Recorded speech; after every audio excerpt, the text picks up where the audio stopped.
There is a popular saying in India, दोस्ती से ज्यादा कुछ भी नहीं होता।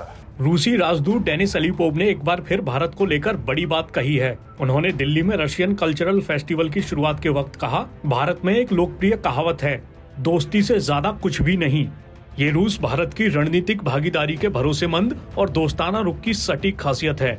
उन्होंने कहा कि ये फेस्टिवल रूस और भारत के राजनयिक संबंधों की 75वीं वर्षगांठ का सबसे रंगीन नजारा होगा। रूस का ये बयान ऐसे वक्त में सामने आया है जब यूक्रेन के साथ युद्ध की वजह से वो बहुत हद तक अलग थलग पड़ गया है, खासकर पश्चिमी देशों की ओर से यूक्रेन का समर्थन किए जाने की वजह से। इस युद्ध के बीच भारत ने बिना किसी का पक्ष लिए स्वतंत्र रुख दिखाया है और साफ कहा है कि ये युद्ध का युग नहीं है। बात रूस की करें तो हाल ही में रूसी राष्ट्रपति व्लादिमीर पुतिन ने एक बार फिर भारत की तारीफ की थी। पुतिन ने कहा था, भारत को देखो, वहाँ आंतरिक विकास के लिए एक अभियान के साथ प्रतिभाशाली और बहुत प्रेरित लोग हैं। भारत अपने विकास के मामले में उत्कृष्ट नतीजे हासिल करेगा, इसमें कोई संदेह नहीं है। हाल ही में पुतिन ने भारतीय प्रधानमंत्री नरेंद्र मोदी की भी जमकर तारीफ की थी। उस वक्त पुतिन ने कहा था, पीएम मोदी की लीडरशिप में पिछले कुछ सालों में काफी कुछ हुआ है, वो सच्चे देशभक्त हैं। उनका मेक इन इंडिया अभियान एक महत्वपूर्ण कदम है। पुतिन ने कहा था कि भारत ने अपने विकास में वाकई प्रगति की है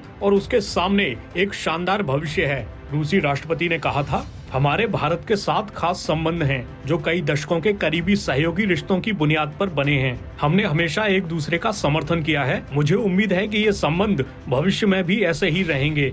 इसके साथ ही रूसी राष्ट्रपति ने कहा था कि पीएम मोदी दुनिया के उन नेताओं में से एक हैं जो अपने देश के हित में स्वतंत्र विदेश नीति जारी रखने में सक्षम हैं। इस दौरान पुतिन ने यह भी माना था कि भविष्य में वैश्विक नीतियों में भारत जैसे देशों की भूमिका बढ़ने वाली है।